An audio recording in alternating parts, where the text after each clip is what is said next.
សេចក្តីជូនដំណឹងស្តីពីស្ថានភាពធាតុអាកាសប្រចាំថ្ងៃបើយោងតាមក្រសួងធនធានទឹកនិងឧតុនិយមដែលបានជូនដំណឹងនៅថ្ងៃទី11ខែវិច្ឆិកានេះបានឲ្យដឹងថាព្យុះទី26ឈ្មោះហ្វុងវងមានឥទ្ធិពលលើរបបខ្យល់មូសុងអេសានដែលបក់លើសមុទ្រចិនខាងត្បូងអាងទន្លេមេគង្គសមុទ្រកម្ពុជាសមុទ្រអាណ្ដាម៉ាន់និងលើព្រះរាជាណាចក្រកម្ពុជាហើយព្រះរាជាណាចក្រកម្ពុជាមិនស្ថិតនៅក្នុងកន្លងផ្លូវដើររបស់ព្យុះនេះទេដែលស្ថានភាពបែបនេះនឹងធ្វើឲ្យចាប់ពីថ្ងៃទី11ដល់ទី13ខែវិច្ឆិកាឆ្នាំ2025មានលក្ខណៈដូចតទៅតំបន់វាលទំនាបសីតុណ្ហភាពមធ្យមអបបរមា21អង្សាសេនិងសីតុណ្ហភាពមធ្យមអតិបរមា29អង្សាសេខ្យល់បក់ពីទិសឦសាននិងបូរមានល្បឿនមធ្យម4ម៉ែត្រក្នុង1វិនាទីបណ្ដាលឲ្យខេត្តបន្ទាយមានជ័យបាត់ដំបងពោធិ៍សាត់កំពង់ឆ្នាំងសៀមរាបកំពង់ធំកំពង់ចាមត្បូងឃ្មុំព្រៃវែងកណ្ដាលតាកែវស្វាយរៀងនិងភ្នំពេញអាចមានភ្លៀងធ្លាក់គ្រប់ដណ្ដប់លើផ្ទៃដី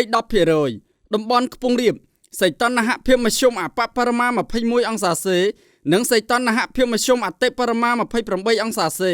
ខ្យល់បក់ពីទិសបូរនិងអាគ្នេយ៍មានល្បឿនមធ្យម4ម៉ែត្រក្នុង1វិនាទីបណ្ដាលឲ្យខេត្តកំពង់ស្ពឺប៉ៃលិនឧត្តរមានជ័យព្រះវិហារក្រចេះស្ទឹងត្រែងរតនគិរីមណ្ឌលគិរីជួរភ្នំដងរែកនិងតំបន់ជួរភ្នំក្រវាញអាចមានភ្លៀងធ្លាក់លាយឡំជាមួយផ្គររន្ទះនិងខ្យល់កន្ត្រាក់គ្រប់ដណ្ដប់លើផ្ទៃដី 10% តំបន់មាត់សមុទ្រសីតុណ្ហភាពមធ្យមអបបរមា21អង្សាសេនិងសីតុណ្ហភាពមធ្យមអតិបរមា28អង្សាសេខ្យល់បក់ពីទិសនិរតីនិងអាគ្នេយ៍មានល្បឿនមធ្យម5ម៉ែត្រក្នុង1វិនាទីបណ្ដាលឲ្យខេត្តកោះកុងព្រះសីហនុកំពតកែបនិងជួរភ្នំបូកគោ